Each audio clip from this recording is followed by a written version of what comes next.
Bonjour. J'essaie de mimer Kenny. Bonjour. Bonjour et bienvenue dans un nouvel épisode du Geek Podcast, du Gwig Podcast. Ouais, parce qu'on est des geeks. Bonjour. Du GUIG Podcast. Ouais. Je suis Clément Rigaud, je suis en présence de Nicolas Salut. et Florentin. Ouais, rebonjour. Désolé. Je m'excuse d'avance. Est-ce qu'on recommencerait pas? Non, Ok, non, j'accepte. non. Alors, on va parler de plusieurs choses intéressantes reliées au cinéma, parce que c'est ça qu'on fait. Ah On J'avais ressent toujours pas les compris, bases. Bah oui, on aimerait bien que t'arrêtes de venir avec des sachets de terreau en fait, parce que je comprends pas. Je sais pas, moi, Gwig, je pensais que ça voulait dire jardinage en anglais. Hein. Mais non. On pourrait trouver un acronyme de Mais oui, G-U-I-G, faudrait qu'on trouve quelque chose. Gardening Under Incoming. Incoming Guardians. Garlic. Parce que nous sommes les protecteurs de l'ail. Spielberg. Spielberg. You mean Spielberg? Alright. Ok, je remets en contexte. Donc, aux derniers Oscars, il y avait Roma qui était nominé pour plusieurs Oscars, qui en a gagné. Oui, quelques-uns. d'ailleurs, une flopée, Je- oui. je sais plus, on n'a pas fait d'épisode sur les Oscars, tiens. Bah, on a fait une analyse d'avant et puis pas d'après. On reviendra rapidement dessus, mais effectivement, gros hurlements, grosse stupeur. Netflix, c'est pas du cinéma. Oui, en Du gros, coup, ils n'ont voilà, pas leur place aux Oscars. le postulat de Spielberg, donc je sais plus exactement ce que Spielberg a fait, c'est pas une pétition, c'est... Il est réalisateur de films, hein, je crois, là, à la base. Spielberg, je sais pas, il fait pas du jardinage? Je sais pas. C'est- Oh, il est pas très connu. hein. Non, pas très connu. En gros, son postulat, c'est que les films de télévision, enfin qui sortent à la télévision, qui ne sortent pas au cinéma, n'ont pas droit, n'auraient en tout cas pas droit, je mets un mot conditionnel, Ouais. à être nominés aux Oscars, qui seraient donc exclusivement pour les films salles obscures. Alors Roma a quand même été diffusé en cinéma, mais juste pour en fait le juré des Oscars, quoi. Donc c'est vraiment dans le cadre des nominations. Et alors, on ne sait pas vraiment si ça va. En fait, il y a beaucoup de gens comment dire, qui veulent, qui sont contre, enfin, qui veulent que Netflix ait sa place aux Oscars. En fait, que n'importe quel film ait sa place aux Oscars. C'était un peu la réponse de Netflix aussi, quand ils ont répondu, je vais pas dire accusation, mais à cette polémique. Qu'est-ce que vous en pensez, vous? Bah, c'est une histoire de définition, en fait. Le tout, c'est de définir, comme tu le disais bien, enfin, qu'est-ce qu'un film? Ce serait la définition qu'il faudrait réussir à trouver. Et donc, à partir du moment où on a trouvé cette définition, est-ce que on accepte ou pas dans les Oscars? Est-ce qu'on considère un film comme étant une œuvre qui passe au cinéma? Si oui, alors bah, la polémique de Spielberg est tout à fait légitime. Et bah, si les films ne vont pas au cinéma, ils n'ont pas à être oscarisables. Mais après, si on considère un film comme étant autre chose, bah, alors il faudrait tout redéfinir. Et, Je pense pas que c'est une histoire de définition. Hein. bah, si, parce qu'au final, il y a peut-être des trucs qui passent au cinéma, mais qui sont pas des... Enfin, il y a plein de choses qui passent au cinéma qui ne sont pas des films, comme des publicités. Alors pourquoi est-ce qu'on ne pourrait pas oscariser une publicité, alors? Parce qu'elle En passe fait, au cinéma. ils ont leurs Oscars, c'est-à-dire que chaque médium a son Oscar. Enfin, c'est pas des Oscars du coup, mais ils ont leur putain de moto, quoi. Ils ont leur prix. En fait, Oui. si tu veux, il y a les Oscars de la télé, qui sont pas les Oscars, qui sont Golden Globe. les Golden Globes, voilà. Et puis les Oscars pour les films de Mais cinéma. du coup, je trouve pertinent de dire les Oscars, c'est pour les films qui sortent au cinéma, produits par... Et du coup, il faudrait peut-être prévoir d'autres récompenses pour des œuvres filmiques qui ne passeraient pas au cinéma, comme tout ce qui se passe sur Netflix. Et donc, pourquoi pas? Le débat est intéressant. C'est-à-dire que Netflix est en train de changer entre une plateforme de distribution, effectivement, espèce de promotion de téléfilms. On était sur quelque chose de qualitatif, mais pas qui avait cette prestance, pardon, qui permettait de prétendre aux Oscars. Actuellement, Netflix est en train de s'attirer de plus en plus d'intérêt par des grands réalisateurs. On a là en tête récemment le prochain Martin Scorsese, qui est normalement le grand et vrai retour. Hein. On ne parle pas de leur film pourri depuis 10 ans. D'un Robert De Niro, d'un Al Pacino, d'un Joe Pesci qui était plus au cinéma depuis 10 ou 15 ans. Et Scorsese, c'est un des derniers réalisateurs vivants de cette époque de la grande gloire d'Hollywood. Oui, ces gens-là sont faits pour être remplacés, hein, donc c'est pas, il y aura pas mieux après, mais c'est un monument sacré dont tous les films ont eu un succès, et même ceux qui n'ont pas eu directement sont analysés après. Enfin, combien de thèses de doctorat sur le cinéma il n'y a pas eu grâce à lui? Et lui, c'est produit par Netflix. Donc, à partir du moment où on permet de produire un produit, il faudrait voir, en dehors de la définition est-ce que c'est un film ou pas. Oui, bien sûr, là, dans le cas ah bah mince alors, de Irishman, donc le prochain Scorsese qui va sortir, c'est un film. D'ailleurs, il aura une distribution au cinéma parce que Martin Scorsese a demandé à ce qu'il y ait une distribution co-organisée avec Netflix. Je crois que c'est une histoire d'argent. Je crois que c'est une grosse histoire d'argent avant tout. Est-ce que les Oscars, c'est la promotion de la culture du 7e art ou c'est autre chose? Si c'est autre chose, moi, je le savais pas. Je crois que c'est une dénomination de film de cinéma et qu'il y a d'autres organismes qui offrent des récompenses aux téléfilms. Mais il y a des films qui sont sortis au cinéma qui ne sont plus tournés en caméra, qui sont tournés entièrement à l'aide de smartphones. Et il y a des grands réalisateurs Soderbergh a sorti un film qui est passé au Cinoche entièrement avec des iPhones. Donc on a maintenant des acteurs virtuels, des acteurs rajeunis, des acteurs morts qui reviennent. Donc c'est vrai que comme dit Nico, est-ce qu'on faudrait revoir la définition, pas juste pour être carré, mais finalement, est-ce que les choses n'ont pas tellement évolué qui est un petit peu comme des mythes qu'on remet dans leur contexte de l'époque. On va pas partir sur des analyses très philosophiques, mais est-ce que finalement la mutation du cinéma n'est pas une continuité du cinéma? Mais je suis d'accord, mais donc est-ce qu'on n'est pas en train de réinventer je vais pas dire une nouvelle forme d'art, mais des nouvelles catégories dans ce qu'on considère comme, tu le disais, le 7e art? Ben, ça reste pertinent de venir essayer de donner des noms et comprendre ce que sont les choses. Un très bon peintre s'il devient photographe, ne doit pas être considéré comme... Enfin, si on commence à regarder les œuvres que fait un peintre, eh ben, il faut regarder ses peintures. Si le mec devient un photographe, eh ben, on va regarder ses photos. Et si on le met dans un concours, ben, si on observe ses photos, on va pas le récompenser comme peintre, on va le récompenser comme photographe. Donc tout est une histoire de définition, quoi. Si on considère que les œuvres qui sortent sur Netflix ne sont pas des films parce qu'ils ne rentrent pas dans la bonne définition, ben, moi, Oui, j'ai pas sauf de que là, problème. la différence de la production d'une photo ou d'un film, ce sont des films. C'est juste le canal de distribution qui est tout à fait différent et qui sort des carcans habituels sur lesquels j'ai pas beaucoup de connaissances, de comment est-ce qu'est organisée la sortie en salle, les achats par les supports. Enfin, non, est-ce qu'on appelle ça des annonceurs dans ce cas-là? Les distributeurs de films. UGC, voilà, oui, pardon, les distributeurs, voilà, exactement, les distributeurs. J'ai vu des dopes sur Netflix, mais il y a aussi des très très bons films qui sont sortis, qui seraient peut-être pas sortis au ciné directement et qui bénéficient du côté un peu plus mainstream au final de Netflix actuellement, parce que c'est vrai que le cinéma a été vu à un moment donné un peu comme élitiste, un peu comme on ne produit que telle sorte de film au mépris et au détriment, et voire même au mépris de certains autres. Donc il y avait les films indépendants qui avaient beaucoup de mal. Bon, là on parle d'un Scorsese chez Netflix, donc là on reste dans un canal très très connu pour le coup. Ils prennent pas beaucoup de risques, au contraire, je crois qu'ils se sont payés une belle publicité, ils ont dû sacrément filer de l'argent à Scorsese pour qu'il accepte ça. Si ça ne diminue pas une baisse de la qualité du film, c'est intéressant de faire le débat, c'est intéressant de rediscuter de ça, et c'est toujours intéressant de refaire un débat autour du cinéma. Par contre, utiliser des grands noms, faut voir comment Spielberg a fait. Moi, j'ai pas lu son article, donc j'espère qu'il n'essaye pas d'utiliser sa notoriété afin de faire une propagande, mais qu'il utilise son savoir et sa qualité d'un des plus grands réalisateurs qui, depuis le renouveau du cinéma aux États-Unis, c'est le mec qui fait partie de George Lucas et compagnie. C'est un peu il y a eu la vague française en France, et puis il y a oui, est-ce qu'on appelle ça le nouveau cinéma? Je sais plus la détermination qu'on leur a donnée à tous ces réalisateurs qui sont sortis comme des champignons à cette époque-là.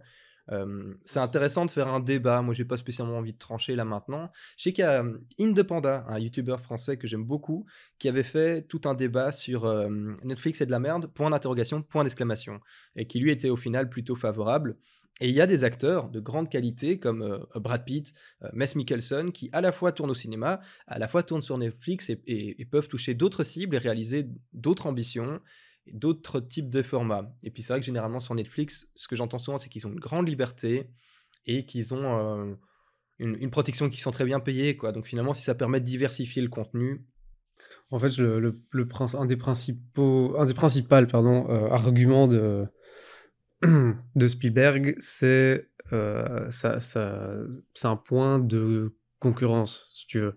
Par exemple, si maintenant les Oscars acceptent les téléfilms, en fait, tous les téléfilms qui sont sortis depuis les 30, 40, 50 dernières années, bah, en fait, sont passés à côté. Ils n'ont pas eu la chance d'avoir une nomination. Tu vois, donc c'est pas vraiment juste, en fait, pour tous ces films qui ont parfois eu des réalisateurs très très bons, juste ils n'ont pas eu la chance d'être sortis au cinéma parce que c'était des téléfilms. Parce qu'on en a eu, hein, quand on était petit. Des Oui, fois, on n'avait d'accord, mais pas on a eu Netflix. Barack Obama président et son arrière-grand-mère était peut-être esclave sur un champ de coton, c'est pas juste et c'est terrible. Mais voilà, à un moment donné, ce qui a été fait dans le passé doit pas être oublié, je parle pas de ça, mais si les choses doivent changer au présent pour quelque chose de plus qualificatif, de plus démocratique, avec une meilleure ouverture, c'est cool. Si après c'est pour se retrouver avec 2 plateformes de distribution, qu'on ait Netflix, Disney plateforme et puis qu'on arrive sur une forme d'oligarchie et de maintien de monopole et cetera et que c'est pour refaire 2 fondes précises et qu'on soit à nouveau dans t'es Marvel, t'es Star Wars, t'es machin, t'es ci, t'es ça, ça va pas me plaire. Si c'est pour faire semblant qu'on diversifie les médias pour en fait faire 3 classes de bourgeoisie distinctes et chacun a son costume et peut rentrer dans telle école en fonction, ça c'est ostraciser le reste et ostraciser le reste et mettre en péril. Les téléfilms, pour rebondir juste rapidement sur ce que tu disais, c'est parce qu'à l'époque aussi, c'était moindre budget, moins grands acteurs, moins grande qualité. Le but d'être vu en mode popcorn le soir, fatigué et pas faire un déplacement en ciné plus coûteux.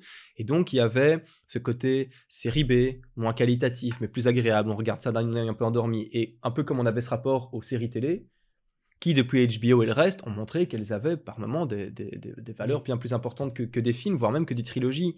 Et on est en train de remettre ça au goût du jour, hein. Les Golden Globes, c'était pas regardé à l'époque comme c'est regardé maintenant. Maintenant, le Golden Globe, c'est l'Oscar de ta série, quoi. Et c'est toujours pas pareil que l'Oscar, hein, parce qu'on le met en... Mais ça avance. À nouveau, c'est un problème, enfin, c'est un problème, c'est une circonstance de concurrence. Je reprends ton exemple de photographe qui fait de la peinture en même temps. Si le peintre il fait de la photo en plus et qu'il arrive à un concours de peinture et qu'il montre ses peintures et ses photos, bah en fait il a un avantage ou un désavantage par rapport aux autres qui ne sont que des peintres.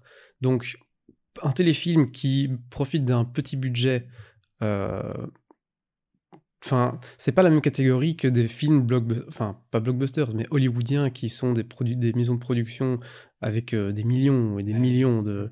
Donc je comprends que ils peuvent pas jouer sur les mêmes...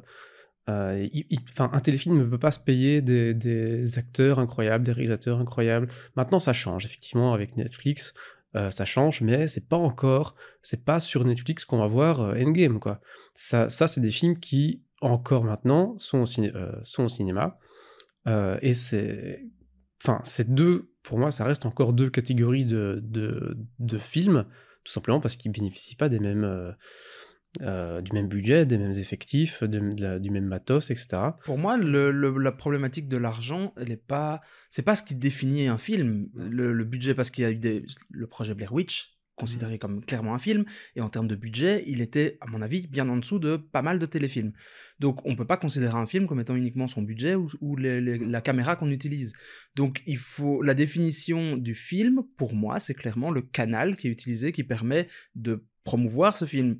Ou cette œuvre. Donc, un film est défini comme étant quelque chose qui, pour moi, va au cinéma. Et donc, je comprends tout à fait la démarche de Spielberg. S'il nous dit que pour lui, c'est pas des films, ben, je suis assez d'accord. Un film, c'est quelque chose qui va au cinéma. Si ça va pas au cinéma, c'est pas un film. Il faudrait peut-être l'appeler autrement, mais voilà. Donc, un téléfilm, la seule différence pour moi entre un téléfilm et un film, ben, c'est qu'il y en a un qui va à la télé et l'autre qui va au cinéma. Ouais, mais dans téléfilm, il y a le mot film quand même, hein. Enfin, pour moi, un film, c'est une histoire racontée qui est imprimée sous le format d'une Oui, pellicule. et ça n'enlève en rien la qualité. Il y a d'excellents téléfilms. Moi, j'en ai quelques-uns qui me viennent à l'esprit, qui m'ont marqué et qui n'ont pourtant pas été au cinéma et qui sont d'excellentes factures, de très bonne qualité. Mais ce ne sont pas les mêmes œuvres et donc elles n'ont pas à être regardées de la même, ou jugées de la même façon.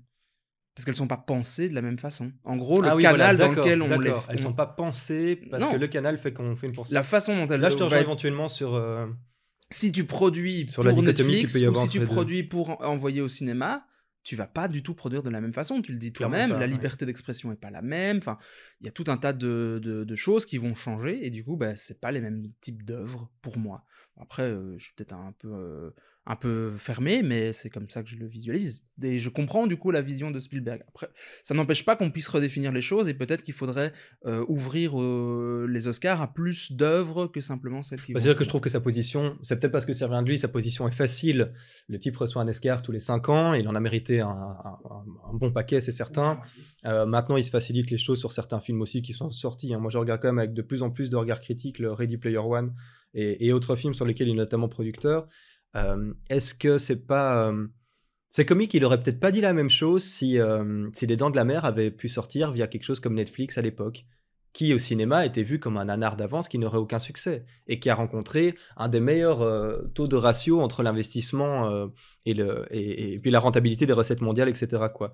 Il y a eu quelques films comme ça qui ont pu utiliser et être promus à travers d'autres canaux de distribution, notamment des festivals qui ont permis de les faire sortir en salle après, voire des films qui étaient considérés comme nanars à l'époque, qui sont ressortis en salle maintenant. Bon, c'est une dizaine de jours, hein, mais qui retrouvent un public et qui sont toujours hyper intéressants. Il y en a plein des films qui ont pas du tout marché à une époque, qui maintenant ils ont une fanbase assez importante. The Room, qui en avait, merde, quand on l'a vu, ça en avait. Moi d'ailleurs, je l'ai vu, je vais pas mentir, suite à la sortie du film The Artist. The Artist, merde, ça c'est. Ouais, il s'appelait. Ah, ok, il s'appelait pareil que celui de Jean Dujardin. Et puis aux Oscars aussi, ce qui m'agace un petit peu, c'est qu'il y a un côté très snob où il y a les films faits pour les Oscars. Et généralement, les films un peu plus indépendants, et pourtant même The Artist, c'était quand même Jean Dujardin, il y avait James Cromwell dedans, il y avait John C. Reilly, enfin il avait bénéficié de quelques acteurs américains, etc. pour venir appuyer le truc, et l'Oscar du meilleur film étranger. Hein. Ah non, il a eu l'Oscar du meilleur film, putain. Non, il a eu l'Oscar du meilleur film tout court. Mais c'est assez exceptionnel, j'ai l'impression que le cinéma américain aime bien filer un Oscar de tous les 10 ans à un réalisateur français pour rappeler que les frères Lumière, etc. De toute façon, les Oscars, on en avait discuté, c'est une belle cérémonie, c'est agréable à regarder, et c'est prestigieux, et un mec qui gagne un Oscar, ça fait quelque chose, hein, il est rappelé pour pas mal de trucs. Mais moi j'adorais Robin Williams, il expliquait quand il avait eu l'Oscar pour Good Will Hunting et ce rôle de psy dedans. Les gens, pendant une semaine après, lui disaient félicitations Robin, bien joué Robin, well done Robin. Et puis au bout d'un mois, il faisait Hey Doubtfire, tu vois, Hey Madame Doubtfire, Hey Mark. Et il faisait une vidéo comme ça en rigolant en disant finalement, c'est pas non plus une carte d'entrée pour toi à la suite. Jean Dujardin, vous l'avez revu dans quoi par la suite? Il a fait Jean Dujardin dans Monument Man, c'était pas terrible. Il a participé à un ou deux films américains. Ouais, le Loup de Wall Street, où il joue le français suisse qui fait merde, et on entend merde, et on rigole. Et puis c'est fini. En fait, ils ont utilisé la notoriété dont on a mis. Voilà, on est plus comme à l'époque, parce qu'on en parlera de Postcat aujourd'hui aussi, de Bertrand Blier, qui avait reçu un Oscar pour. Putain, c'était pas pour Les Valseuses, hein, je crois, mais il avait reçu un Oscar à l'époque aussi. On est loin de tout ça. C'est un débat très intéressant. Ce que je promets, c'est de suivre l'affaire pour le prochain podcast, et je serais très curieux s'il y a des réactions en commentaire de personnes qui ont analysé ça, qui sont éventuellement, qui travaillent dans des régies ou des choses comme ça. N'hésitez pas à nous donner vos informations sur entre ce que doit être un film, son canal de distribution, et en quoi est-ce qu'une œuvre est dénaturée par le canal qu'elle choisit de... Mais ça n'empêche en rien la qualité de l'œuvre, et elle peut se regarder quoi qu'il arrive, et au final la plupart des gens regardent toutes ces œuvres-là, je sais pas moi, sur leur TV ou sur leur TV, sur leur téléphone ou sur leur PC, dans leur lit, devant leur salon. Enfin, au final, beaucoup de films ne sont pas regardés au cinéma alors qu'ils sont pensés a priori pour le cinéma, et ça n'enlève en rien la qualité du produit, mais ça reste une définition intéressante, et je pense que si les Oscars ont considéré qu'ils mettaient des prix à des films qui sortaient au cinéma, ben pourquoi pas, et au moins ils ont une définition qui est claire et qui n'est pas choquante. Je trouve intéressant de se poser la question en fait. C'est en train de changer, hein. C'est quelque chose qui, je pense, est venu grâce ou à cause de, selon votre point de vue, de Game of Thrones, quoi. Je pense que c'est... Ça et d'autres histoires, enfin, style, comment ça s'appelle, l'autre qui est justement Netflix, Black Mirror, très bonne série aussi, et dans lequel il y a pas mal de bons réalisateurs, enfin, c'est des mini-films, quoi. Ouais, oui, mais c'est pas... dans Black Mirror, t'as pas... Enfin, je pense que c'est vraiment Game of Thrones qui a amené le spectacle du grand écran dans le petit écran, tu vois. Je pense qu'on... Ouais, le Seigneur des Anneaux en série, pour le raccourci facile, mais que beaucoup de personnes se sont fait la réflexion... de retrouver une qualité aussi puissante et des jeux d'acteurs incroyables, quoi. Il y a combien de mecs sont pas sortis des séries? Parce que c'est marrant, au départ, les séries ont permis à des types comme Bryan Cranston, grâce à Breaking Bad, de faire des sacrément bons films au cinéma, dont Trumbo, ouais, qui critiquait le cinéma américain de l'époque, etc., sur le macartisme. Et puis maintenant, on a des acteurs du cinéma hyper badass, hyper reconnus, champions Oscar, triple Oscar, quadruple Oscar, qui veulent rejoindre des séries. Qui veulent venir pouvoir montrer et qui ont parfois même du mal à s'y intégrer. Entre changer l'anonymat qui, à travers la série, te donne la célébrité, et la célébrité qui, à travers la série, essaie de retrouver une forme d'anonymat. Mais clairement, on n'est plus dans les séries dont la qualité est inférieure au cinéma. Certaines séries, tu parles de Game of Thrones, c'est pas la seule, mais ont des qualités largement supérieures. Et bien d'autres qui sont... Ouais.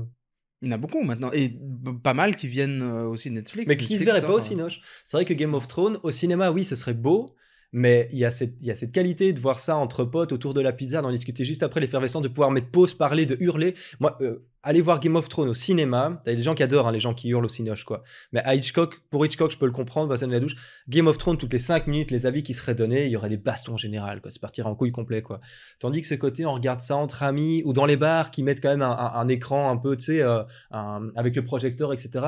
Il y a tout ce côté aussi que les séries ont ramené du tissu social d'aller regarder ensemble. Tandis que c'est dur au cinoche de faire on y va à 15 demain, le prochain. Ou ça se fait pour certains grands films, je sais pas, Star Ça se Wars, fait, il y en ça a se fait. plein. Ouais, on était nombreux à aller voir, ouais, d'accord. Donc ça pourrait. Mais je trouve que là, la série, par rapport à un film de cinéma, elle se démarque aussi par sa longueur, qui est plus courte, et par sa répétitivité. L'idée, c'est de faire un épisode par semaine, classiquement. Et donc, c'est clairement pas les mêmes œuvres filmiques qu'un film. Bah, ça permet de raconter plus de choses aussi. Ça, Oui, aussi, ça permet d'aller plus loin. Et je pense qu'il y a pas mal d'œuvres, par exemple des bouquins qui sont en train de s'adapter en série, qui sont hyper pertinentes parce que ça permettra d'aller beaucoup plus loin. Je pense à la série sur le Seigneur des Anneaux, enfin pas Seigneur des Anneaux, mais dans l'univers du Seigneur des Anneaux. Il y a The Witcher, il y a plein de trucs comme ça où ils reprennent des livres et ils vont en faire des séries. Et c'est pas mal parce que ça permet, ce qui est souvent le problème quand on adapte un bouquin au cinéma, c'est qu'on est obligé de couper pas mal de choses et que la durée empêche d'aller autant dans le détail que pour un livre. C'est souvent la critique qui est donnée, c'est « Ah, il manque plein de trucs !» Du coup, si on fait une série, on va peut-être se permettre de mettre au moins autant de trucs, voire peut-être même plus. Et donc, je trouve ça chouette. Et je trouve que le fait que les séries aujourd'hui prennent une importance aussi grande, c'est plutôt une bonne chose. Et moi, j'aime beaucoup les séries, même si c'est pas toujours évident de suivre ça de près, parce que attendre un an et demi avant d'avoir la suite, parfois très frustrant. Et puis, on se souvient plus. Et puis, c'est compliqué. Mais les séries ont leur propre nomination, quoi. Tu vas pas mettre ça avec des Oscars. Mais bon, là, la limite, la définition, la distinction est beaucoup plus claire, forcément. Oui.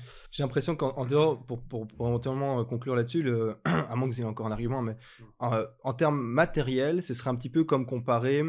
Il y a le canal de distribution dont on a parlé longuement qu'il faudrait réétudier. C'est quoi vraiment la distinction entre ces deux canaux en dehors de ce que nous on sait d'être dans une salle et de regarder via Netflix que tu commandes par abonnement mensuel et qui te donne une pléiade de possibilités de choses à regarder, ou au cinéma tu prends ton ticket pour taf 12 € et tu rentres en salle et tu sais le temps imparti que tu as par rapport au film. Et la deuxième chose, c'est que la définition d'un film, il y a deux choses. Il y a le film, le matériel, la pellicule et alors tous les composants chimiques où moi je connais rien, toi éventuellement peut-être un peu plus. Et le film, l'œuvre cinématographique qui s'imprime à travers la pellicule, donc à travers le film. Un film s'imprime sur un film. Et après, ce qu'on va donner sur cette définition de base, mais très carrée de larousse.com, mais tout est un film à partir de là. C'est-à-dire que moi, là maintenant, je vous filme maintenant avec la volonté de transmettre un message avec une histoire et un poil de fiction. Je fais un film. Et il y a la deuxième chose qui pourrait dire, tu n'as pas le droit de venir à une exposition de photographie parce que moi je travaille sur pellicule et toi tu travailles sur numérique, tu vois. Mais ce serait intéressant de savoir si les Oscars, au passage de pellicule vers numérique, se seraient pas posé la question. Et ce serait intéressant d'aller rechercher, voir si comment est-ce que de fait la transition s'est faite. Est-ce que ça a été naturel? Est-ce que ça a créé une polémique ou pas? Ce serait intéressant. Ouais, clairement, parce que c'était difficile. Les gens qui impriment sur pellicule, le coût que c'était et que ça représentait. Il y a des réalisateurs qui étaient en fait maintenant on peut plus refaire la prise parce qu'on n'a plus assez de pellicule derrière. Les budgets est fermé. Et c'est chaud. Des Tarantino dont on parle qui font encore sur pellicule, c'est hyper rare. D'ailleurs même c'est un peu chiant parfois. Je repense au Oui Salopard où il voulait qu'on aille voir sur tel écran tel machin parce qu'il avait choisi un format qui n'était pas du 16:9, c'était un format extrêmement particulier. Ou si on voulait le voir avec comment je peux appeler ça, le diaporama de l'image que lui souhaitait nous présenter et donc s'imprégner de ces dimensions, le format, merci. Il fallait aller le voir. Je crois qu'il y avait 2 cinoches en Belgique capables de répondre à sa demande, quoi. Il y avait ça aussi avec le Hobbit, avec Jackson avait fait le HDR, je sais pas très bien. Enfin, il avait inventé. Ouais, ça avait été hyper critiqué d'ailleurs. On était sur un truc hyper lisse, trop. Oui, trop poupé, ouais. Donc voilà, c'est intéressant. Et moi, ce que j'aime de base, même si c'est facile à dire, c'est toute chose qui permet de refaire un débat sur les cinémas est le bienvenu. En tout cas, dans notre émission, nous, je trouve qu'on peut aborder les deux et qu'on se fait pas prendre là-dessus, puisqu'on se dit cinéphile. Cinéphile, c'est l'amour de la passion du cinéma, donc d'un film, que ce soit sur pellicule ou pas. Ce sera très bien. Et c'est vrai que quand tu disais qu'est-ce qu'un film, moi je repensais à un youtubeur, enfin je ne sais plus tout son nom, mais c'est pas très important, qui s'amuse à travailler le bois et il fait des vidéos où il rabote du bois, il fait des trucs. Et à chaque fois, à la fin de ses vidéos, il dit merci d'avoir regardé ce film. Et au début, j'avais un peu tiqué, puis en fait, oui, t'avais raison sur le fait que c'est un film dans l'absolu, puisque il a filmé et donc c'est un film. C'est un film, voilà. Mais bon, voilà. Oui.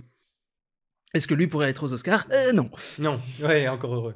Tu vas enchaîner sur Green Book. Mais il y avait quelques liens que je voulais faire, c'est vrai, par rapport au tout premier podcast. On avait parlé des nominations aux Oscars, de nos attentes, de certaines déceptions qui se faisaient sentir. Et puis heureusement, il y a eu aussi quelques bonnes annonces.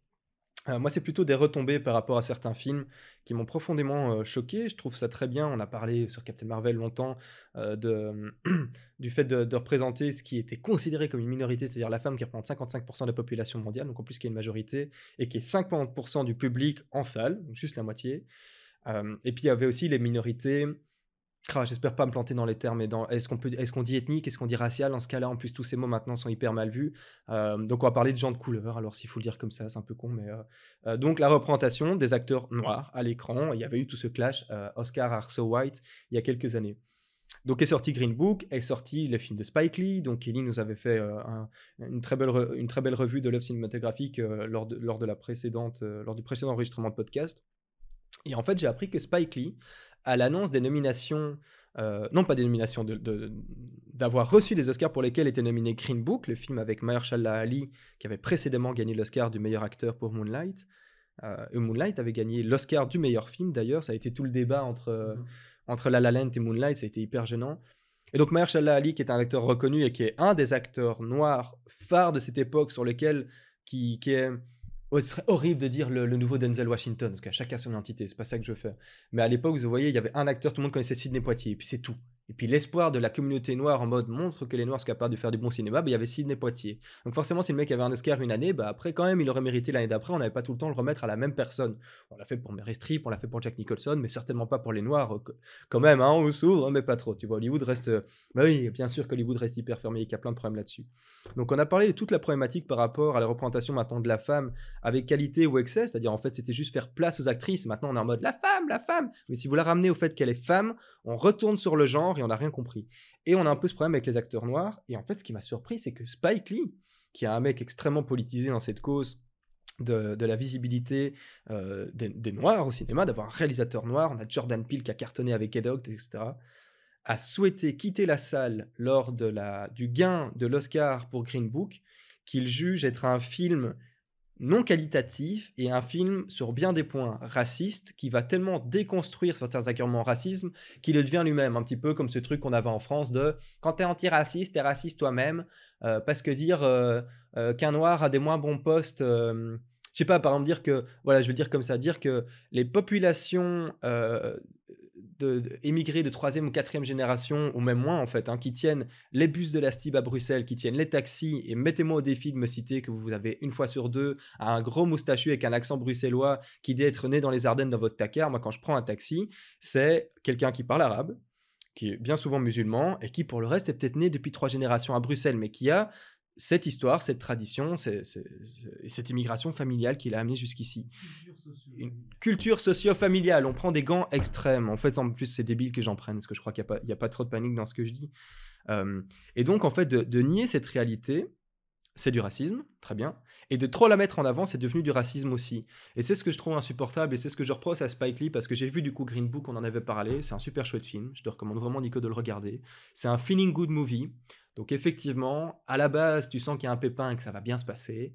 Et c'est pas du spoil, ça se passe bien, ça se résout. De toute façon, c'est une histoire vraie, c'est comme ça. Et le noir et le blanc vont bien s'entendre et chacun va déstructurer un peu les a priori, les préjugés de l'un et de l'autre.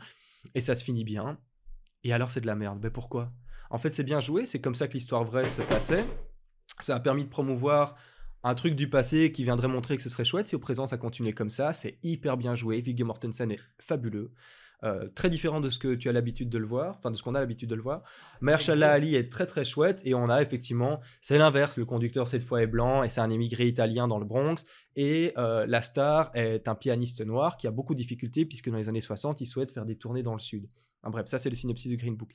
Ce film a été critiqué pour racisme sur plusieurs points, et je fais même le lien, c'est-à-dire que même Viggo Mortensen, qui est quand même un mec considéré comme un artiste à part entière, c'est-à-dire il est poète, il est photographe, il est peintre, il parle 8 langues. Il est dans l'écologisme, militantisme à fond, c'est un féministe déclaré. Enfin bref, on a affaire à quelqu'un de vraiment passionnant et qu'on suit depuis 30 ans maintenant pratiquement. A été accusé de racisme parce que lors d'une interview à propos de ce film, il a dit c'est vrai que dans cette époque, quand on parlait des nègres et pouf, je m'arrête là parce qu'en fait c'est ça qui fait qu'on est taxé de racisme. Et il a parlé des noirs de l'époque en disant les nègres. Mais on disait comment à l'époque ? On disait negro. C'est comme ça qu'on le disait, c'est comme ça qu'encore bien des mecs le disent, comme ça qu'encore Samuel L. Jackson en parle d'ailleurs. Et c'est un terme d'ailleurs très différent entre nègre en français et negro aux États-Unis. Et puis merde les gars, moi j'aime pas ce terme-là, je suis contre, il y a plein de trucs à reprendre, mais c'est dingue de voir que c'est Viggo Mortensen qui est mis sur le coup de racisme quand les mêmes personnes qui l'accusent écoutent le dernier clip de Lil Wayne, quoi. Et j'aime encore bien Lil Wayne pour certains trucs en plus, mais c'est nigger kid, you know, nigger, what's your nigger. Enfin, qu'est-ce que c'est que ce délire? Et donc c'est toujours un peu comme par exemple pour les blagues sur les juifs. Allez, ce réalisateur, pardon, incroyable aux États-Unis, juif super connu, qui fait des films de ouf. Ouais, bah il y a Soderbergh, mais c'est non, l'autre, un des plus grands qui est complètement. Oh, son nom, c'est insupportable. Qui a fait La Rose pour Caire, qui a fait Whatever Works, qui a fait Woody Allen. Merci, voilà, Woody Allen. Woody Allen, il a dit vous savez, c'est quoi la plus grande fête juive mondiale? Et les gens ont dit bon, non, je sais pas, c'est quoi Anouchka là, non putain, la fête de Noël, merde, comment est-ce qu'on dit déjà? Ridicule, c'est qui n'y était là, il m'aiderait bien. Hanouka, voilà, Hanouka. Elle a dit, ben non, c'est la cérémonie des Oscars. Et tout le monde s'est tapé le rire, puis il y a eu un cassé, il a fait, quand même, c'est pas un peu antisémite? Ben non, il est juif. Ah, bah alors on peut rire. En fait, de base, c'était juste de l'humour. C'était drôle. Et puis, techniquement parlant, il y a beaucoup de réalisateurs qui sont juifs. Ben, s'ils sont de qualité et qui sont juifs, il faut séparer les trucs, il n'y a pas de problème. Et donc ça, c'est quelque chose qui m'a énervé. Spike Lee, ça m'a énervé. Liam Neeson a été décrit comme raciste et a dû aller se défendre sur des plateaux ciné, parce qu'il a raconté, je la fais plus courte, c'est le moment anecdote, qu'il y a une trentaine d'années, une de ses amies à lui s'est fait violer. Et elle n'a souhaité en parler à personne, elle en a parlé à lui. En fait, il avait rendez-vous pour un café chez elle, je sais plus exactement, elle était en larmes, elle n'allait pas bien, enfin, tu sentais qu'elle avait eu un trauma énorme, elle lui a tout raconté. Le mec l'écoute et puis il a la rage. C'est pas en mode l'homme a la rage de. Enfin, si, peut-être bien un peu en mode con, un peu jeune, mais en fait, il a la rage parce que son ami s'est fait violer. Est-ce que je dois développer plus loin? Et il lui dit ok, est-ce que tu as porté plainte? Non, pas encore, etc. Est-ce que tu te souviens de la personne? Oui, très bien. Est-ce que tu peux me le décrire? Homme, femme, forcément homme. Plus grand que toi? Bah ouais, tiens, tu m'étonnes. La trentaine à peu près. Ok, est-ce qu'il était noir? Est-ce que c'était un homme de couleur? Noir ou blanc? Ouais, il était noir. Liam Neeson l'écoute, là, hein, il essaie de la consoler, il prévient des potes, enfin bref, je sais plus la suite de l'histoire, lui-même l'a pas détaillé. Il s'en va, il a la haine pendant une semaine, il finit par aller se bourrer la gueule dans des pubs. Et puis vous voyez Liam Neeson, hein, il est grand, plus d'1m90, et il part avec, je sais plus, un gourdin, une matraque, un machin, pour aller défoncer le premier type, trentaine d'années, 1m80, noir, qui croise dans la rue, qui ferait un peu chier, en disant c'est peut-être lui où je vais l'assimiler.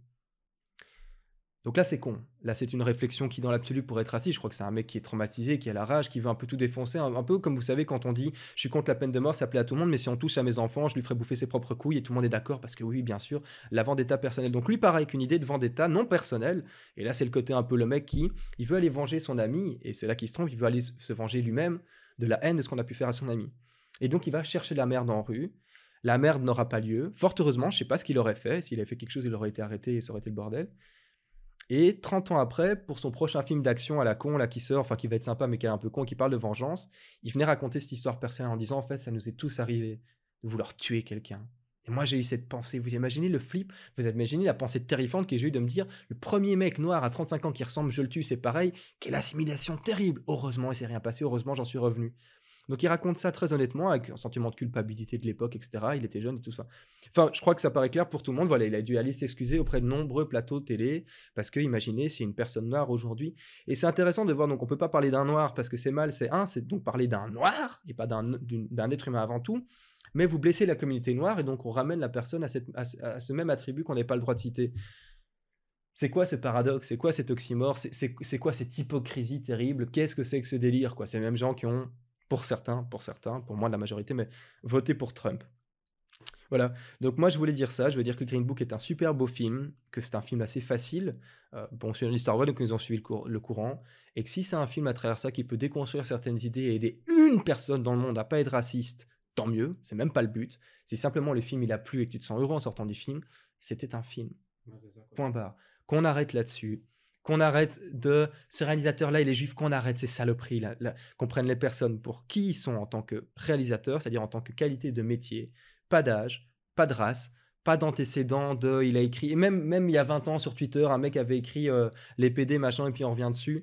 C'est incroyable, c'est poétiquement correct, dégueulasse, alors qu'on maintient des Clint Eastwood, que moi j'adore, mais qui traitent des propos racistes dans ses films bien souvent, sous le fait qu'à la fin il les déconstruit un peu, alors que c'est le premier républicain qui lui-même a des... Ma grand-mère, elle tenait des propos racistes. Est-ce que je dois plus l'aimer? Est-ce que je dois retirer ses photos? Est-ce qu'on n'a plus le droit de parler de nos grands-parents? Est-ce que les gens se souviennent de quand est-ce que la Belgique avait des colonies?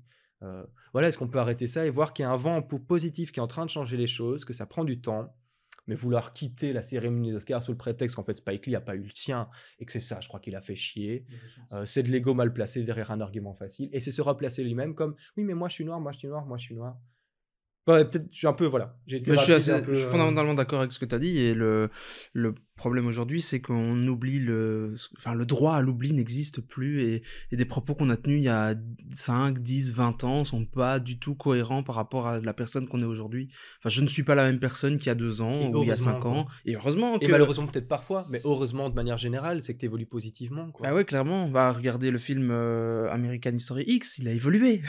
Donc c'est la preuve Bah oui, que où est c'est la possible. rédemption, bordel, quoi. Ces gens se disent catholiques, quoi. Où est la rédemption? Ouais, et le droit à l'oubli est perdu, et particulièrement depuis l'heure d'Internet, je pense, où on peut aller retrouver, comme on dit, hein, les paroles s'envolent, les écrits restent. Sur Internet, les écrits et même les paroles restent, et donc on revient avec des vieux dossiers, des trucs à 2 balles, et c'est un peu des polémiques qui servent à Aujourd'hui, rien, tu fais quoi. un statut Facebook, tu es décrété comme en train de faire une déclaration, alors qu'à l'époque, tu faisais une opinion, quoi. Ah ouais, t'aurais été dans la rue en gueulant les pires insanités, 2 jours après, tout le monde a oublié, c'était pas grave. Aujourd'hui, tu viens sur Internet en disant « quand même, eux, ils sont pas très sympas », tout le monde l'a retenu et tu vas t'en prendre plein la gueule, quoi. Donc bon, c'est un peu bizarre, un peu dommage, et je pense que c'est un peu ridicule. Et au final, ce genre de choses, j'espère, s'aplatissent et s'oublient vite. Donc voilà. Après, il y a d'autres histoires qui sont dramatiques et qu'il faut pas oublier. Des réalisateurs qui violent certaines de leurs actrices ou qui sont très très malaisants. Ça, il faudrait peut-être en parler un petit peu plus parfois. Mais bon. Bah, un peu comme on disait, si Kevin Spacey a fait ce qu'il a fait, terminé pour le mec, je parle pas de sentence chez Electric tout le bordel, mais terminé pour le mec, très bien. Si moi demain je veux revoir Usual Suspect, on va quand même pas me traiter de pédophile, putain, quoi. Enfin, non, mais sans déconner, hein, vous écoutez les discours, ça devient délirant, quoi. Ça devient délirant. Comme tu disais, il faut pouvoir dissocier l'œuvre de la personne qui a produit cette œuvre. Et moi, je sais que c'est un vaste débat aussi de est-ce qu'une œuvre existe en tant qu'œuvre uniquement, ou est-ce qu'il faut aussi regarder la personne qui a produit cette œuvre. Moi, je pense qu'il faudrait pouvoir regarder des œuvres pour ce qu'elles sont. Évidemment, remettre dans le contexte historique, entre autres choses, mais il faut pouvoir regarder des œuvres pour ce qu'elles sont et non pas pour la personne qui les a produits. Dire que les Walt Disney, les films Disney sont des trucs fascistes parce qu'ils ont été produits par Walt Disney, c'est un peu dommage. Par contre, on peut regarder que dans l'œuvre, de fait, il y a peut-être des choses qui sont un peu borderline. Mais on peut... Ça peut donner une piste d'analyse, ça peut être pas mal de remettre Oui. en perspective entre... voilà, mais c'est vrai que sinon, ça nous fait passer du temps dans des déceptions perpétuelles. Et si moi, vous cherchez dans ma vie privée les pires saloperies que j'ai dites, eh ben, vous aurez un portrait sale, les gars. Et si vous cherchez les trucs cool que j'ai dit, et j'espère bien, normalement, vous aurez un peu plus de couleurs. C'est à vous de voir où vous voulez poser votre regard aussi par rapport à tout ce monde de grisaille, quoi. On est en Belgique, quoi. Merde, non, mais checker les éclaircies, arrêtez de sortir quand il pleut pour dire ça mouille. Ça m'énerve. J'ai un ami qui m'a expliqué que... un ami qui est français, qui m'avait quand même dit mon fils, qui est né en Belgique, est vraiment belge. Il m'a dit, regarde papa, le ciel est bleu, il fait mauvais, on va pas sortir. En gros, on a tellement l'habitude du gris que c'était pas normal qu'il y ait du ciel bleu, quoi. Bah voilà, je sais pas si tu voulais enchaîner sur autre chose. Oh, on a d'autres trucs à discuter. Balance. On voit du gros, du lourd. Alors, qu'est-ce qu'on a d'autre? Game of Thrones. Ouh, du gros, du lourd, ça j'aime. Ils sont où les noirs dans Game of Thrones, putain? Le seul noir qui est connu à l'écran, on lui a coupé les coucougnettes au départ. Il s'appelle comment, l'armée des insoumis? Bon, tu rigoles ou quoi? Bon, et il est pas tellement... Alors, qu'est-ce que c'est? Pas très noir, hein. Il est plutôt café au lait. Voilà, déjà cette expression est magnifique. Café au lait. On les ramène au café tout de suite. Ah bah d'accord. attends, c'est comme John Café. Dans le Seigneur des Anneaux non plus, il n'y a pas de noir, mais bon. Mais c'est normal, hein, c'est fantasy. Oh non, j'ai arrêté. C'est immense ce que je raconte. Donc, Game of Thrones, nouveau trailer. Trailer de la saison 8. Qu'il était bien. Ouais. Ah oui. C'est hypé. On voit Arya effrayée, on voit la Golden Company qui arrive. Effrayée comme ça. L'arrivée de Daenerys vers Winterfell avec ses dragons, tout ça, c'était... Oui, ce plan où on voit d'ailleurs...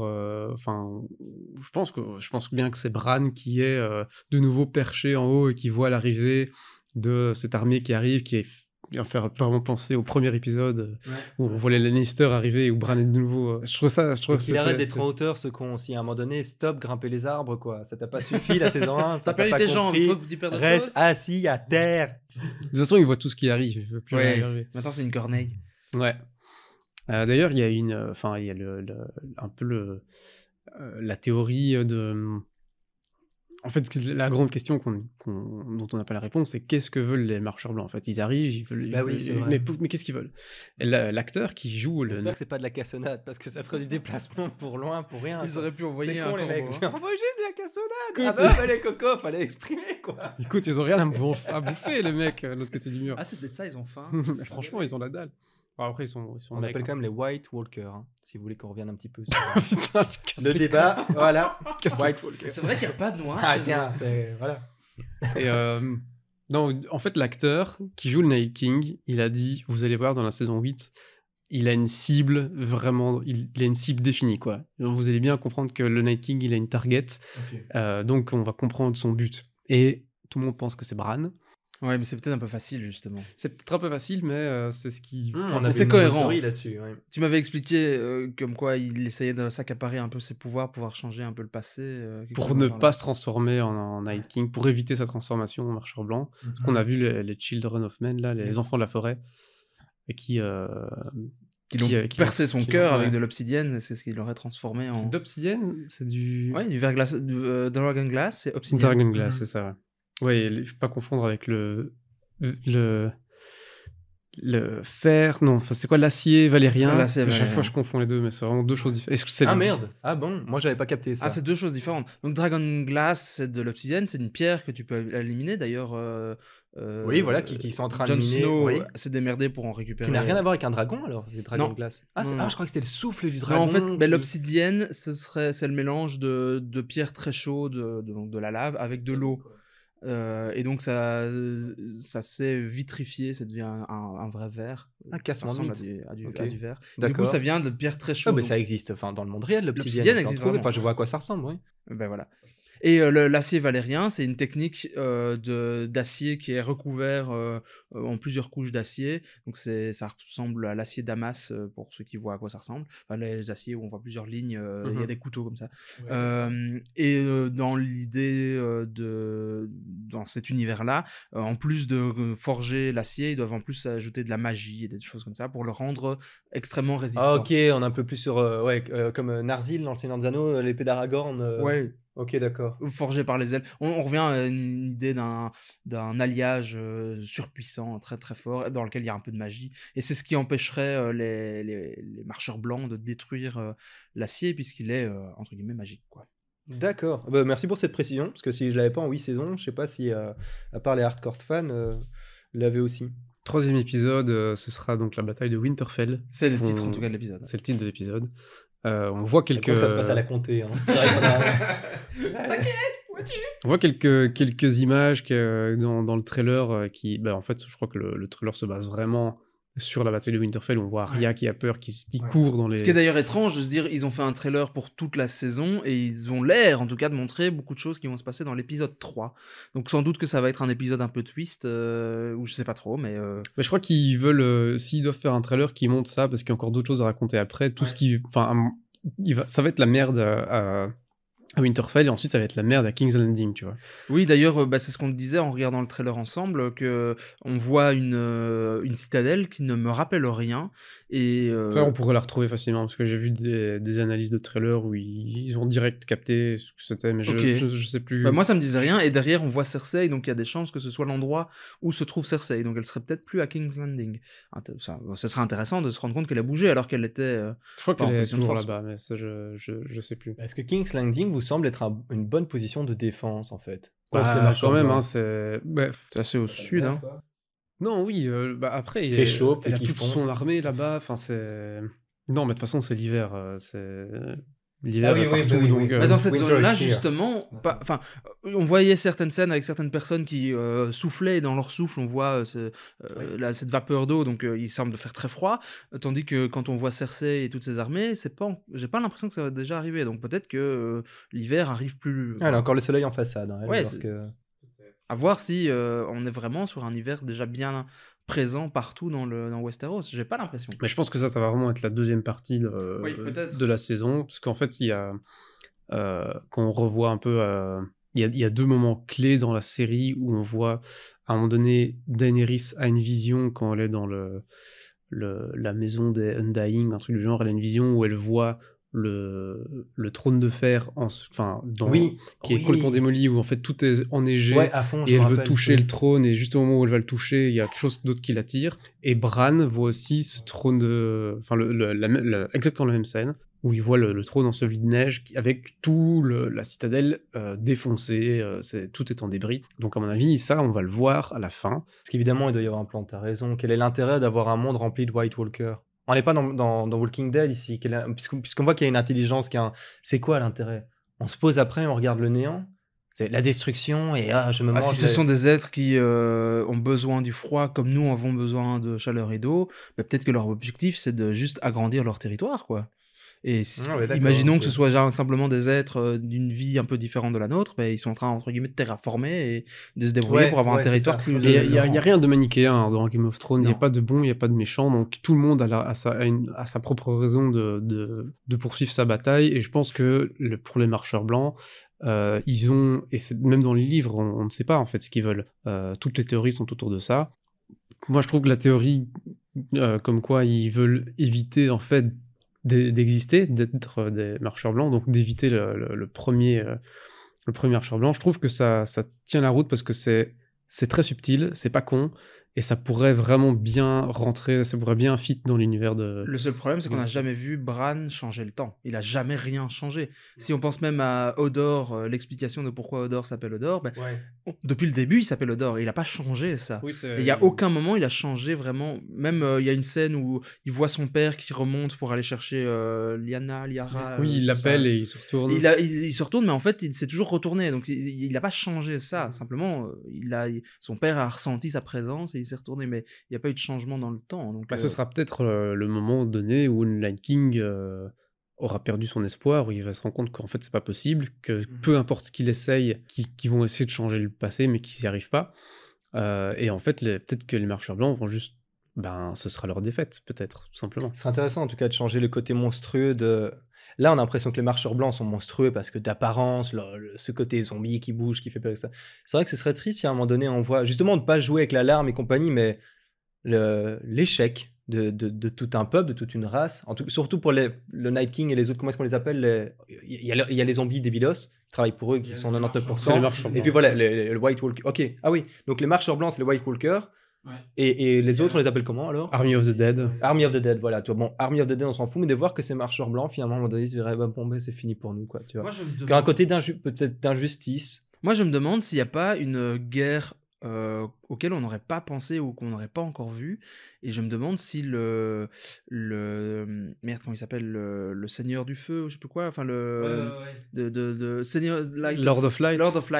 Ah bah si ce serait pas une espèce de démon, parce que quand on... Ah, j'ai plus son nom. Putain, j'ai vraiment du mal là avec les noms des personnages, mais celui qui conseille, qui a plus de testicules, là, qui s'est fait arracher les couilles. Varys, qui explique que quand ses testicules ont brûlé, il a entendu une voix et il a très peur de cette voix. Et ça, a priori, ce serait de Lord of Light. Et est-ce que les marcheurs blancs seraient pas en train de combattre le Lord of Light, qui serait peut-être quelque chose de très négatif, alors qu'on nous le montre comme quelque chose de positif? Je sais pas, mais moi, ça pourrait aussi être... Ouais, d'ailleurs, de semi-positif, parce que bon, putain... Il fait des trucs étranges aussi. Il ressuscite des gens, enfin, c'est aussi bizarre. Il ressuscite des gens, puis la sorcière, elle avait fait buter la gamine de... Ouais, il a menti. On voit que les gars, c'est votre faute, Game of Thrones, vous avez entendu 1 an et demi, il faut pas s'étonner. Voilà, Stannis Baratheon, mais on a du mal à se rappeler de vos Stannis Baratheon. 1 an et demi d'attente, bande de coquins, quoi. Ça, elle a dit que c'était une erreur, d'avoir brûlé la... Oui, elle l'a dit. Mais c'est pas une erreur consciente, donc peut-être que The Lord of Light lui a montré des choses qui l'arrangeaient bien et qu'en fait il s'amuse à tuer des gens. Ce serait peut-être pas un dieu si positif. Donc moi, j'ai toujours eu ça en tête de me dire, putain, The Lord of Light, il a l'air bizarre quand même. Et est-ce que les marcheurs blancs, ils seraient pas en train d'essayer de défoncer, vouloir défoncer la gueule à un démon qui serait encore plus horrible, et peut-être qu'en fait ils sont pas si négatifs. Ça pourrait être intéressant d'enfin voir parce que pour l'instant, de tous les dieux qui parlent, les Seven Gods, les Old Gods et les New Gods, pour l'instant il y a vraiment que le Lord of Light on voit qui fait quelque chose. Dieu aux multiples visages, ok, c'est cool, quoi. Et donc, qui du coup n'est peut-être pas un dieu, parce que les dieux, les Baral, tout ça, les anciens dieux... Ils sont pas là souvent, quoi, les cocos. Non, mais les anciens dieux, ils ont aussi une action avec le Three-Eye Raven, qui aurait une action... Enfin, il y a un lien entre eux, enfin, la corneille, pardon, pas mal. Et les Baral, donc les arbres avec les visages. Ouais. Il y a juste Le quoi? Qui saignent, c'est ça, hein, ce Ouais, sont eux ouais. qui représentent le. Je sais Et pas pourquoi bah, ils saignent. toute cette magie, entre guillemets, elle est liée à ces arbres-là. Il y a juste les 7 dieux, enfin le dieu je sais pas comment ça s'appelle, mais les nouveaux dieux, qui eux n'ont pas d'action concrète. Ça va être dingue. Oui, oui. Blessed be the fruits. Imagine, t'as la servante écarlate qui nous parle de ça. Blessed be the fruit. Make the right open, je sais plus ce qu'elle raconte. Ouais, tu vois. Elles sont toutes violées. Ouais, c'était marrant. Euh, C'est dingue qu'on va avoir la fin de deux histoires qui durent depuis 10 ans, le même mois, quoi. En avril, il y aura Endgame qui va finir Marvel, et il y aura Game of Thrones qui va finir 9 ans Ouais. de série. Et enfin, c'est hallucinant qu'on ait ça à quoi 3 semaines d'écart, quoi. C'est vrai que c'est- Ça va être un mois. On va sortir beaucoup de podcasts. Est-ce qu'il y a des théories sur la montagne? Parce que The Mountain, qui maintenant est semi-zombifié. Pauvre mec d'ailleurs, franchement, putain. Enfin, heureusement. En plus, on voit même plus ses pecs. Enfin, ce gars qui s'entraîne, le Mais muscleur. c'est plus Enfin, le même acteur. il doit être content aussi, mais. Non, c'est pas le même que le tout début, mais c'est maintenant l'homme le plus fort du monde, là, qui continue le Mais je machin. crois que celui qui est dans l'armure, c'est pas le même acteur. Parfois, c'est merde. pas lui, mais quand on voit ses yeux et tout, je crois que c'est lui derrière. Ah, ok. Je pense. Je me demande, est-ce qu'il y a moyen qu'avec ce côté un peu zombie, il puisse ne pas se. Enfin, il pourrait se faufiler dans. Tu vois, est-ce qu'à un moment donné, en fait, d'un coup, il redeviendrait peut-être sympa, qui rend un lien, et qui foncerait à travers les lignes, tous les Dead Walker Army là, s'éloignent et ils foncent sur un gars. À quoi il sert en pense fait? C'est que juste pour qu'il affronte de Dog et qu'en soit les deux frères se foutent sur la gueule, ils sont grands, ils sont forts, il y en a un qui a le visage cramé, l'autre qui a une tronche de zombie. Tout ça pour ça au final? Parce qu'en gros, le Mountain, pardon, mais juste encore ça, depuis qu'il a défoncé toutes les dents de tout le râtelier de Oberyn, bon, plus rien quoi. Bah, il a quand même défoncé et arraché la tête d'un des servants de. Ah oui, pardon, du- ouais, juste, de- des des moineaux, moineaux, là, là, des des moineaux, moineaux, ouais, c'est Ah ça. ouais, il a arraché. Il a arraché la tête devant tout le monde. Ouais, C'était violent. il a popé comme un champagne. Ouais. À mon avis, on va voir la conclusion que il va se battre avec Clegane. Et voilà, il va y avoir un truc avec le feu, il va le brûler. Enfin, on va avoir une conclusion. Ou peut-être pas. Peut-être qu'en fait. Bah, j'espérerais autre chose parce que finalement c'est ça qui s'annonce, qui semble vachement évident. Et en plus, j'ai l'impression que la Mountain contre Clegane, bah, il le défoncerait, non? On le présente comme semi-invincible, putain, on l'a même buté, empoisonné, il est revenu à la vie, enfin, avec Bah, cette il sent armure plus de rien, dingue. quoi. C'est-à-dire qu'il sent plus rien. Enfin, il Ouais. peut, Comment tu coupes le bras de ce truc? Enfin, soit. Comment tu tronces le. Moi, un truc qui me hype pas mal, c'est que cette bataille à Winterfell, où tous ces marcheurs blancs vont arriver à Winterfell. Et qu'est-ce qu'il y a à Winterfell? Il y a une crypte avec toute la famille Stark qui est. Oui, je qui sais, est on là. espère ça. Hein. Est-ce que Entendu ils parler. vont pas ramener Ned Stark parce que lui il a plus de tête, mais Lyanna, enfin tu vois, Ouais, ils vont mais tous les peut-être anciens Il y a Stark, le truc à Jon Snow. ressortir. Est-ce qu'ils vont pas utiliser sentir qu'il y a plein de morts en dessous de lui, ou à côté, enfin je sais pas où si tu la crypte, mais les réveiller pour les ramener dans leur armée, du coup. Mais est-ce qu'ils- Ouais, surtout à enfin, l'intérieur Est-ce qu'ils du peuvent château. juste imagine. ressusciter tout le monde ou est-ce qu'il faut que un de leurs soldats ait tué cette personne pour Non, la ils ressusciter peuvent juste venir. Parce qu'on n'a pas vu ça. On a toujours vu où c'était l'armée qui les tuait et puis Ouais, après ils les c'est ressuscitaient. Donc peut-être, après, ça pourrait être sympa comme scène et ça pourrait faire un peu cheval de Troie. Enfin, ils ont des Ouais, hommes c'est pas bien à défini comme l'intérieur, nécromancie, comment est-ce qu'il fonctionne. est-ce C'est qu'il peut-être le pour ça que Arya a peur dans Ben le ouais, tout début à du fond. trailer. Et puis, ouais, et puis ça permettrait aussi qu'à l'intérieur de Winterfell, si tu fais sortir 3 morts des cryptes et qu'ils vont ouvrir la porte, enfin, c'est baisé, quoi. Parce qu'en gros, que l'armée des morts en fasse jaillir 20 des tombes un peu en mode pourrave qui se décomposent au fur et à mesure de leur marche, c'est pas grave. Mais si c'est à l'intérieur de l'enceinte, là, ils peuvent blesser et agir rapidement. Ouais, bah ouais. Et puis ce fameux dragon, enfin, ouais, il y a bien des choses à. Il y a bien des choses à. Dragon qu'on voit pas dans le trailer d'ailleurs. Non, on voit les deux autres. Ouais. Et on Ouais, voit qu'ils tu crachent pourrais du feu. arrêter de dire en même temps que moi les mêmes choses? Non, Bah, non, non, non, non. non. Arrêtez. Ça va être très chiant à monter. Chocolat? Ah, voilà, t'as perdu. Ah, ben oui. T'es le meilleur. Vous voulez partir un peu sur vos top et flops du moment Tétrahydrocannabinol baiser. Pardon. Top et flop du moment, mais pour l'instant, j'ai pas vu grand chose qui m'ait hypé ou Non, bah, écoutez, déçu. bientôt, on va inclure les films porno histoire qu'il ait un truc à dire. Parce que ce type est lamentable, quoi. C'est terrible. Faire un podcast pour nous. Ouais. Ah oui, non, c'est vrai qu'on a parlé de féministes et tout. Non, avant. c'est dire porno. Il veut dire pour maintenant. Tu vois, c'est du franglais, mec. Ou cherche pour nos, genre, pas de pauvres, s'il vous plaît. Putain, c'est encore pire. Attention, Brett, ils sont pauvres. Bon, Ouais, moi je suis fier des petits top et flop, y a pas de souci. Vas-y, J'en ai- vas-y. J'ai préparé. Vas-y. J'ai préparé cette fois-ci un terre et mer. Non, j'ai préparé en fait un mi-flop, mi-top, c'est-à-dire que j'ai vu un film récemment de Mule. ou La Mule en français. Pour le coup, on n'a pas fait une traduction trop mauvaise. Le dernier Clint Eastwood avec Clint Eastwood, produit par Clint Eastwood, réalisé par Clint Eastwood, interprété et écrit par Clint Eastwood, avec dans le rôle à 90% du temps Clint Eastwood. Bon, ben, c'est un acteur fantastique qu'on a connu en deux temps. On a connu le jeune Clint, blandin, en train de cracher avec sa peau de chamois, et quand il crache, il dégommait quelqu'un dans les westerns spaghetti, et c'était cool, Sergio Leone et compagnie. Puis on a connu les inspecteurs Harry, bien sûr. Et puis l'après Clint, le Clint vieillissant, le Clint qui était réalisateur et qui avait ce côté badass, qui c'était des films profonds, qui nous sortait du Mystic River, qui nous sortait Million Dollar Baby, qui nous a sorti Gran Torino. Puis quelques films que moi j'ai un peu moins kiffé, American Sniper et compagnie, mais enfin on restait sur du bon. Et puis là, La Mule, où il revient après 10 ans d'arrêt en tant qu'acteur pour faire ce qui peut-être est son dernier film. C'est-à-dire le mec il a 87 ans en fait. Par exemple, ça j'avais pas suivi. En fait, il a une vieille gueule depuis si longtemps. Il a 87 ans. C'est-à-dire, on est vraiment sur du vénérable, comme on dit, et presque nonagénaire.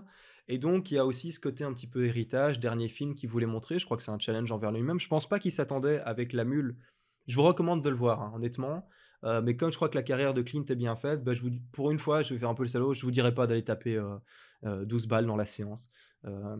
Regardez-le quand vous l'aurez apprêté par un DVD Blu-ray acheté en magasin. Et oui, foutu robot YouTube pour me choper sur éventuellement en téléchargement. Je sais même pas comment on dit téléchargement non légiférant, c'est illégal. Voilà. Bon. Alors c'est pas désagréable, c'est basé sur une histoire vraie qui est pas inintéressante, hein. Mais j'ai trouvé qu'on ressentait vraiment la vieillesse de Clint. Et à l'écran, enfin, on est à un stade, et à 87 ans, s'il marche comme lui, je suis content, mais il se déplace lentement, il s'appuie, ça prend du temps. Alors, il y a ce côté encore un peu road movie, où il passe à travers tous ces paysages, et ces paysages évoluent comme lui-même évolue dans son rapport. On a le Clint à la base qui est un peu raciste, enfin non, qui est raciste, qui est sexiste, qui est le vieux patriarcalisme machin, mais qui s'est fait rattraper par son époque et qui finalement, on a un peu de la peine pour lui et qui essaye de changer. Bon, tout ça avait été réalisé dans Gran Torino d'une manière fantastique. Donc on est sur une redite intéressante, qu'on n'est pas sur le même sujet, mais pas, voilà, il n'y a pas de nouveauté. Et globalement, ben moi c'est un film où je mettrais un joyeux 6,5 parce que c'est Clint et que je me refuse de lui mettre en dessous, mais c'est complètement subjectif. Mais voilà, quoi. Bon, on est sur 6,5 quoi. Donc c'est pas foufou. On a surtout une fin où il y a un manquement de réponse de plein de trucs, et on n'est pas sur du endgame, donc il n'y a pas de suite, donc en fait c'est dommage. Et j'ai l'impression que beaucoup d'acteurs, dont Bradley Cooper qui sont venus, et d'autres qui sont venus prêter main forte, sont venus en hommage aussi à Clint Eastwood, et en se demandant si c'est son dernier bordel, go quoi. Alors il est hyper actif, hein, Clint Eastwood, c'est pas impossible qu'il nous en sorte encore 3-4. Et je crois de toute façon que même si un jour il est pris de semi-démence ou machin, ce gars il crevera avec une caméra à la main, et au pire son film sera plus vu que par ses enfants, mais jusqu'au bout. Et c'est quelque chose pour lequel j'ai beaucoup de respect. Donc je dirais pas qu'il vient dénaturer son œuvre, que ça devient la honte, que c'est un peu comme des critiques qu'on a fait sur Belmondo, de est-ce que c'est encore beau de faire tourner des Belmondo et de machin, dans lequel je rentrerai pas aujourd'hui. Mais moi, Clint Eastwood, voilà, c'est quelqu'un que je respecte beaucoup et je regarderai la suite de ses films s'il continue d'en faire, surtout à mon avis en tant que réalisateur où il sortait encore du bon. Mais là, un petit peu déçu. Beaucoup de facilité. Oh, et puis sa femme, je suis désolé parce que cette actrice est sympa, j'ai oublié son nom, mais sa femme est insupportable. Et bordel, elle meurt, mais en fait on la voit, enfin ils sont tous mourants les gars, ils ont 87 ans, donc y a pas de quand elle meurt, j'étais enfin, quoi, qu'elle se taise, quoi. Je n'en pouvais plus, cette actrice a une voix qui m'est personnellement insupportable, j'ai l'impression qu'elle rentre dans des zones de mon cerveau, qu'elle me viole mes neurones, quoi. Putain. Ouais, non, mais sa voix, je vous taperai un extrait après, c'était insupportable. Donc voilà, ça c'était un peu mon entre-deux.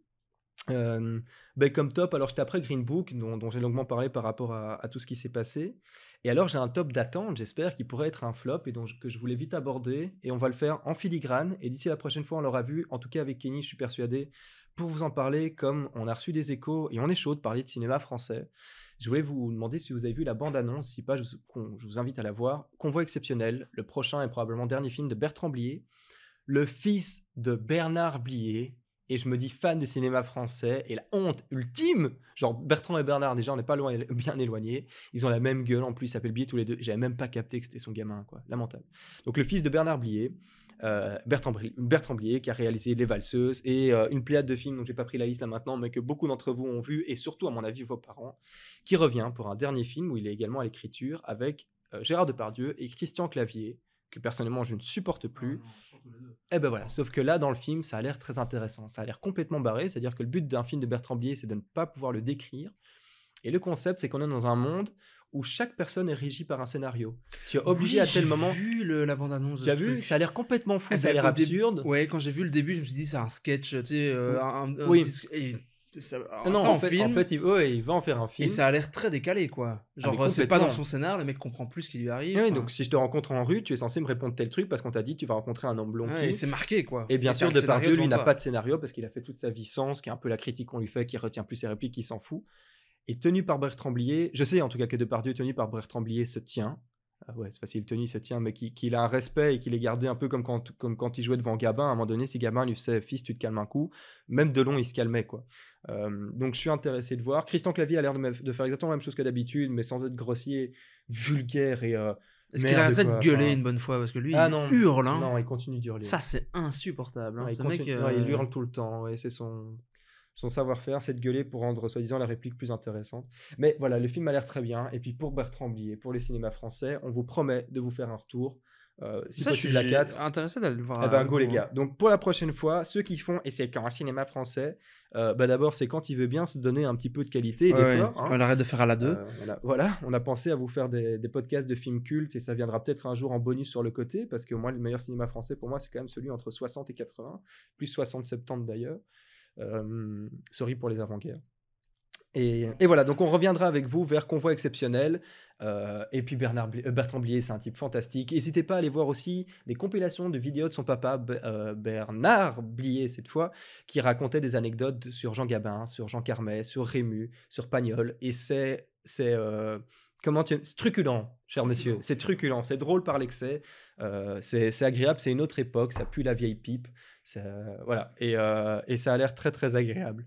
Ouais, merci à tous ceux qui ont rigolé à ça pue la vieille pipe. C'est lamentable à vous, quoi. Je veux dire, c'est pitoyable de votre part, quoi. Je me suis Mais c'est pas retenu. grave. Ouais, mais bon, tu t'es retenu. Enfin bon, ça sentait quand même le prout un peu facile. Bon, moi, j'en resterai là pour cette fois sur mon top et flop. Nico, tu dis que t'as rien eu récemment. Mais non, en fait, Main arriérée, à la limite, pourquoi non, pas. mais ces derniers mois, en fait, j'ai regardé les dernières saisons de Game of Thrones. Tu les as revus, en fait, pour te Oui, mettre je à les ai jour. revus pour me Ok. remettre un peu à Tu te flot. fasses pas lapider. hein. J'ai regardé, oui, non, ça va, hein, je les ai regardés avec vous. J'ai re-regardé Breaking Bad. Ah oui, bah pourquoi pas. Voilà, parce que fuck. Et parce que c'est du bon. Bah ouais, c'est du bon, à fond. Et c'est à peu près tout, donc j'ai pas regardé de film ni rien. Donc moi, si, regardez Breaking Bad et regardez Game of Thrones, mais à part ça, voilà. Sont-ce des films, monsieur? Ah, mais Pouvons-nous certes non, mais ils Ah sont oui, pas en fait, mauvais. non. Ouais, ouais. Et Game of Clément Thrones, je les ai revus aussi, je viens de terminer. Bon, ça, c'est un top évident. Non, moi, dans mes top et flop, j'ai noté en top, bon, ça fait un moment qu'elle est sortie, mais Spider-Man, Into the Spider-Verse. Hein, le film d'animation, Ouais, qui qui a l'air dingue. Hein. Il est dingue. J'ai pas vu, mais. qui m'a claqué la gueule. C'était ils ont vraiment ils ont assimilé leur propre patte graphique. J'avais jamais vu ça en fait. J'aime bien quand je vois quelque chose, que ce soit la télé ou le ciné, mais que j'ai jamais vu avant. Et là, j'ai regardé quelque chose que j'avais jamais vu, et c'était génial. C'était vraiment du Spider-Man. C'était drôle, c'était beau. L'animation était dingue, l'action était géniale, le scénar était cool, et que je suis un grand fan de Spider-Verse parce que j'ai lu les comics. Alors c'est pas du tout le même scénario, c'est parce que le scénario des comics n'aurait pas pu vraiment être adapté en 1h30 de film, ni même en 2 heures, Ouais. mais c'était quand même vraiment cool. En flop, j'ai 2 séries Netflix. Il y a d'abord Night Flyers, adaptation des romans de George R.R. Martin, Ok. par Netflix, donc c'est de la science-fiction. Ok. Waouh. C'est de la science-fiction. Oui, c'est un flop total pour moi. Il y en a ceux qui vraiment adorent la science-fiction. En fait, c'est de la science-fiction très psychologique, c'est-à-dire qu'il y a des éléments dans l'espace qui vont influer sur ton cerveau, sur ta perception, tes sens, etc. C'était pas une histoire avec un vaisseau spatial et ils sont contrôlés par une espèce de. En fait, crois que j'ai ils vu la s'approchent d'un autre vaisseau spatial et au fur et à mesure. C'est ça, il y a une espèce de maladie où on sait pas trop ce qui se passe, quoi. Mais tu comprends rien. Tu comprends rien. C'était nul. Voilà. Et une autre série en flop, Kingdom, série Netflix aussi, de zombies dans le Japon féodal, qui est lent, qui a quelques scènes très iconiques, dignes d'une peinture. Ça j'ai vraiment apprécié niveau photographie, avec quelques scènes vraiment bonnes. Mais ils auraient dû faire un film. Ils auraient pas dû faire une série. Voilà, donc Toute dernière chose à vous signaler éventuellement, j'ai entendu parler d'une série Nightfall. Attention, il y a déjà eu une série qui s'appelle Nightfall sur les Templiers, la chute des Templiers il y a quelques années, qui était pas terrible du tout, qui est sortie. Et là, c'est visiblement à peu près la même histoire, mais avec le même titre, mais rien à voir avec la première série, même si tout y ressemble, avec Mark Hamill. Dans Mark Hamill Sorry Oli, avec Mark Hamill, avec Luke Skywalker, bordel, voilà, dans un des rôles principaux, méconnaissable, avec une énorme barbe et tout. Puis ça me fait plaisir, juste vu ce qu'ils lui ont fait à Star Wars. Puis ça peut être chouette de le revoir dedans. Une série de chevaliers qui a l'air gentiment bourrine, sans grande prétention, mais assez divertissante. Et un film que j'ai vu, c'est vrai que parfois on pourrait parler des films qui sont mi-chaud, mi-froid. Il y a le film de Vanishing de Christopher Nyholm, avec Gerard Butler dans le rôle principal, et le mec qui jouait Monsieur Delos dans la série oh mon dieu, bon sang, la série avec les robots dans le Far West, je suis vraiment désolé, je suis fatigué. Westworld, et qui est un acteur que je connaissais pas, que j'ai découvert grâce à Westworld. Et en fait, c'est un film très intéressant sur 3 personnes qui sont en mission d'aller sur une île s'occuper de l'entretien d'un grand phare à l'époque des voiliers, donc uniquement pas de bateau à moteur, hein, donc je sais pas l'époque, mais on est il y a longtemps, pour faire aller la corne de brume en cas de brouillard et ce genre de trucs, entretenir le machin, vivre de manière très très solitaire, être payé pas facilement, et puis retourner dans leur vie de famille. Et donc on a cette vision très sociale, et de comment est-ce qu'on fonctionne quand on est 3 mecs ensemble. Il y a le vieux, Monsieur Delos, dont j'ai oublié le nom. Il y a Gérard Butler qui joue un rôle de petite cinquantaine d'années maximum, et avec une énorme barbe. On dirait qu'il est un peu plus bouffi aussi que d'habitude, donc forcément la barbe, mais le reste aussi, en restant costaud, mais un peu plus silencieux, et dans un autre type de rôle que ce qu'il a l'habitude de nous montrer.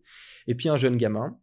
Ils sont sur cette île, ils travaillent le truc, et un navire arrive au loin, s'échoue, une petite cagette comme ça en bois, une petite embarcation, une barque un peu pourrave qui a l'air de s'être enfouie d'un propre navire, comme si un mec a quitté, échoue sur le truc. Le jeune descend pour aller voir, il tombe sur ce qu'il pense être un cadavre. En fait, le mec était encore vivant. Une grosse baston survient, vous verrez ce qui se passe à ce moment-là. Il retrouve le reste, il y a en tout cas 2 qui survivent au minimum, c'est promis. Et dans les restes de la cagette, il découvre des lingots d'or. Et la question, c'est combien de temps est-ce qu'on... Bon, forcément, on les garde, mais combien de temps et comment est-ce qu'on rentre après à bon port, après le mois de la mission? Qu'est-ce qu'on fait pour gagner l'argent? Et putain, s'il y a des lingots d'or qui sont arrivés sur l'île, est-ce qu'il y a d'autres personnes qui vont venir pour essayer de les récupérer? Donc voilà, c'est un thriller à suspense un peu fastoche, mais Gérard Butler m'a bien prévu, la fin m'a surpris. Je trouvais qu'il y avait une bonne atmosphère et que ce film, à mon avis, justement, n'a pas du tout sorti au cinéma. Je crois que le film, ça a dû être un peu téléfilm bonne qualité. Et c'était cool. C'était cool. Merci Gérard Butler, ça faisait longtemps. Allez, salut. À bientôt tout le monde, on vous tiendra au courant et au plaisir que Kenny nous rejoigne bien sûr, et des invités d'exception. Salut. Putain, le cut rapide, quoi. C'est toi qui es cuté comme un porc. T'as fait bon salut. Non, je disais salut, Gérard Butler. C'est pas grave. Allez, à plus.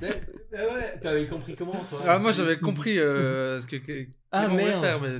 Ah, moi j'ai cru qu'il faisait ok connard, tu t'avais déjà fait chier avec les top et flop, maintenant tu mets les intermédiaires. Ouais, c'est pas Mais grave. The Vanishing, c'était agréable à voir. De toute façon, putain, on a fait 1h30.